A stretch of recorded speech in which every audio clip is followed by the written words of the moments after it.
The Deadpool movie ain't bad. I was surprised by how much I enjoyed it, since I'm not a big fan of the character and I can only take Ryan Reynolds in small doses anyway. But even though pretty much everyone in the world loved this movie, I did have some problems with it. Mostly just dumb nitpicking stuff, but one major problem that will be the core of this video. If you think this movie is perfect and does not need to be fixed, well, go ahead and check out right now, because that's the point of me doing these videos. Improving the movies individually, and also trying to make it fit a little better in the overall X-Men movie timeline. The first thing I want to tackle is Deadpool's ability to break the fourth wall. I would tone this down, but since everybody loves this except for me, I wouldn't get rid of it entirely. I would not have him be referencing actual actors who played the X-Men, since that's never been very funny to me. Now, some of the cheeky references I didn't mind, like the coy use of Bob the Hydra Goon, or setting the whole third act of the movie on the SHIELD helicarrier without actually calling it that. I don't mind that stuff so much because it's still in the Marvel Universe, even though it's stuff the Fox movies aren't legally allowed to use. But referencing actors who, in the X-Men universe, should not exist,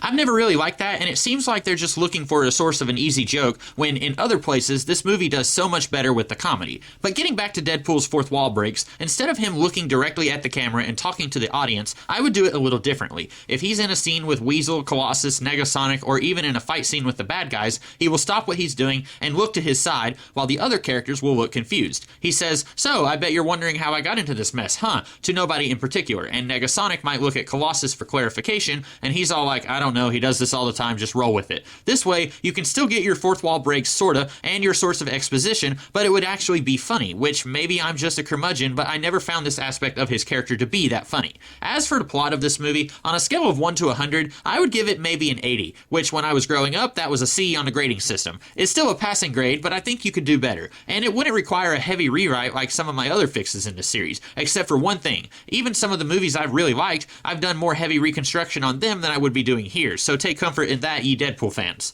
So if you haven't seen the Deadpool movie and you're still here, the plot is that Wade Wilson is a mercenary. He meets the love of his life, Vanessa, and he gets an incurable form of cancer. He goes to this mysterious place to get it cured. They do, but it turns out they are not going to turn him into a superhero like he thought. They want to sell him into slavery. They disfigure him in the process of giving him his powers. There's an explosion. Wade begins hunting down the people who did this to him so that they can fix his handsome looks before he returns to Vanessa. They cannot fix him. Then you get the big superhero, big action finale, and he is reunited with Vanessa. The end.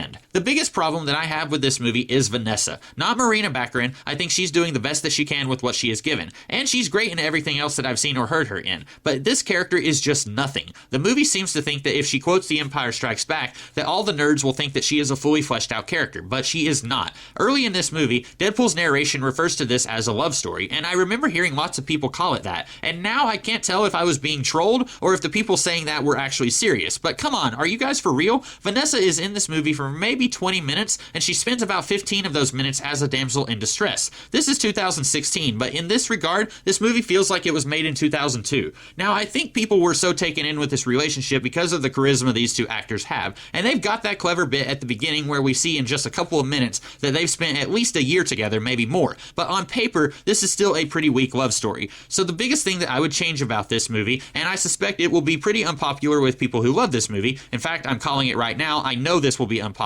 but I would make Vanessa a bad guy. Hear me out for a second. In the comics, after Deadpool first appeared and tried to kill Cable, he then goes on this quest to find and kill Vanessa, or in the comics, her codename is Copycat because she's a shapeshifter. Vanessa was spying on Cable and X-Force for the same guy Deadpool was working for, and she decided not to go through with her mission, which is why Deadpool was hired to do it. But even after he thought that he had completed his mission, he took a lot of joy in hunting down his ex. I should mention Deadpool definitely was not a hero. He was incredibly abusive and was very happy to be that way. So I would kind of do the same thing the comics did with Vanessa. This movie would more or less play out like it did until the last act of the movie. We won't find any of this out until much later, but Vanessa is working for Francis Ajax, and we will say that Ajax's facility will have some of the technology and research from Nathaniel Essex's laboratory in Auschwitz from my fix of X-Men Origins Magneto, and maybe some stuff that we recognize from the Alkali Lake facility from X2. We won't call any attention to this, nobody will even mention it, because none of these characters were even alive during the events of my fix for X-Men Origins Magneto. But keen-eyed viewers will notice some of the props will be the same, and since this is still human beings being given mutant abilities, it makes sense that Essex's process is being used here. As far as why these people are giving abilities to baseline humans like Wade, we have the explanation that they are selling their experiments as slaves, which is fine, but I think you could work in a line that Ajax's superiors want a defense against mutants. Something or someone, maybe multiple someones, they can use when the mutant problem becomes untenable. These guys are not government, so they don't know anything about the Sentinels being built as of my fix for X-Men Days of Future Past,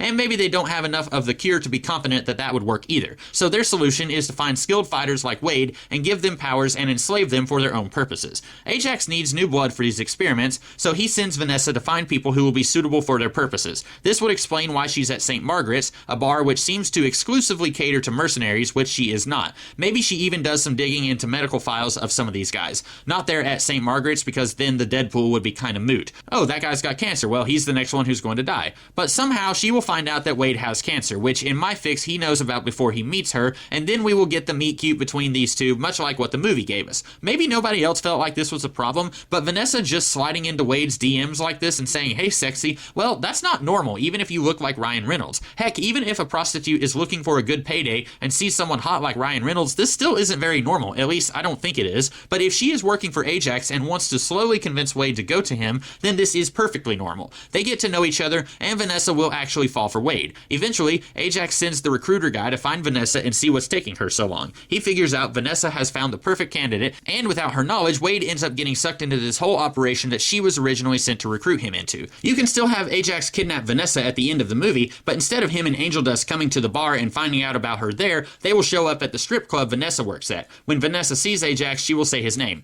"Ajax, how did you find me?" This will be our first indication that things are not quite right. Before I get into the final act of the movie, I should quickly talk about Colossus and Negasonic Teenage Warhead. I think it's hilarious that they even use Negasonic here, since she was in, I think, one single page of Grant Morrison's New X-Men, alive anyway. She did show up as a hallucination in Joss Whedon's Astonishing X-Men run a few years later, but that doesn't count. This character might have the shortest lifespan in all of comics, and someone decided to use her as a supporting character in this movie. Hilarious. So that will stay the same. As for Deadpool's relationship with the X-Men, I would actually prefer that we get a scene of how he met the X-Men. Doesn't even have to be a long drawn-out scene either. I know exactly how you would do it. When Colossus and Negasonic first show up on the bridge, Deadpool says, "Oh, these guys, yeah, I've met them before." Then you cut to a 10-second flashback of Colossus getting off the X-Jet as Deadpool has just finished killing a bunch of the Friends of Humanity looking for Francis Ajax. Since we're here, we will say this whole movie takes place in 2002, around the same time as my fix for Days of Future Past. You might say this gets in the way of all the pop culture references Deadpool makes, but if anything, that would just make him seem more insane to other characters, since the audience would know what he's talking about, but the characters would not. This flashback ties in with what the movie's already doing, with him hunting down people looking for Francis Ajax, and it's a quick and easy explanation for how he's crossed paths with the X-Men. Maybe everyone else didn't need an explanation, but if I'm going to try to squeeze this movie into my fix verse of the other X-Men movies, then I would need something. It is a little weird that Colossus grabs a single student to help him apprehend an assassin, but we will say that this is one of those instances where a student gets field hours to complete a course credit or something. And if that's silly, well, this is a silly movie, so have Deadpool make fun of that and say something like "worst school ever" or something like that. I think both of these characters are great, and I especially love that they got the most wholesome X-Man in history to counterbalance against Wade's more corrupt nature. That is brilliant, and I never in a million years would have thought of it, because these two characters barely interact in any of the comics that I've read, but I think this is perfect. So back to Vanessa.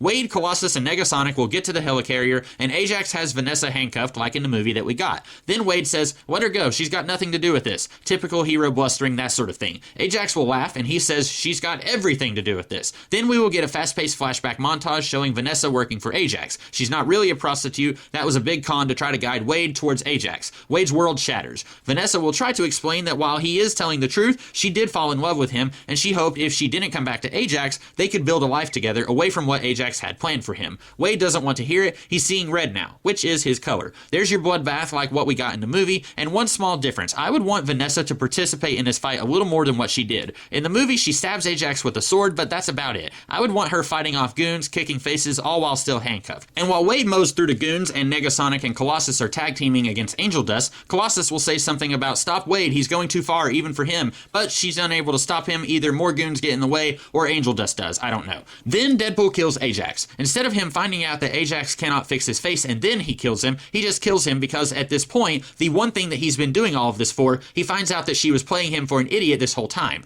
With the bad guys all dealt with, you have Vanessa and Wade looking at each other. Colossus and Negasonic aren't really sure what's going to happen. The honest ending to this would be Deadpool completely being broken by this betrayal and killing Vanessa and becoming even more unhinged than before, but not in a funny way. But that's too dark even for this character and this movie. So instead, let's take Colossus' speech about how heroes only get 5 moments of heroism in their life and put it earlier in the movie. Maybe in the cab ride on the way to the helicarrier. Because there is no way Wade would hear anything Colossus has to say when he does finally get around to killing Ajax. So at this point, Wade sees one of his moments and he he accepts it. But he cannot be with Vanessa. He will need some time to process everything that he's found out, but she says maybe someday they can try again. And she gives him back what's left of the ring pop. Gross, sappy, some combination of the two, I don't know, just roll with it. Vanessa leaves, and Colossus will congratulate Wade and tell him that he is a hero. Wade brings things full circle and says, no, that I ain't. And he shoots one of the surviving goons who is about to shoot at them. I am 1000% sure that people would not like this. They like the lovey-dovey stuff this movie does, even if it doesn't earn it. Even if the movie did earn it, I still think it's a little strange how this movie floats back and forth between parody and whatever it is parodying. There's an actual slow-mo speed-up shot that seems like something Deadpool would make fun of if it was in another movie, or how he makes fun of the guy rolling up his sleeves in the bridge scene at the beginning of the movie, and then he stoically rips his gown off when the lab is on fire and he's fighting Ajax. That seems just as egregious as rolling the sleeves up, I think. But even though people would hate my version, I think it's worth it since it gives us a much more fleshed out version of Vanessa. It doesn't even have to disrupt the pacing of the movie to do it, since you can still give her about the same amount of screen time as the movie did, just with this one wrinkle in her character. So that's it for this one. Maybe you guys liked it more than I thought you would. I hope you do. If you did like this video, I do other videos on my channel, so check those out if you're interested. And if you are interested, I've been working my way through fixing the entire X-Men movie franchise, trying to make it all fit nicely into one cohesive timeline, so be sure to tune in to my next video that I do like that. Hopefully it won't be an apocalyptic failure. With this one, throw a chimichanga at the like button, tie up your attractive cousin and throw them in the back of the cab while they listen to this video. Do all the things that you do when you watch videos on YouTube, and I'll be back next time. Have a good one.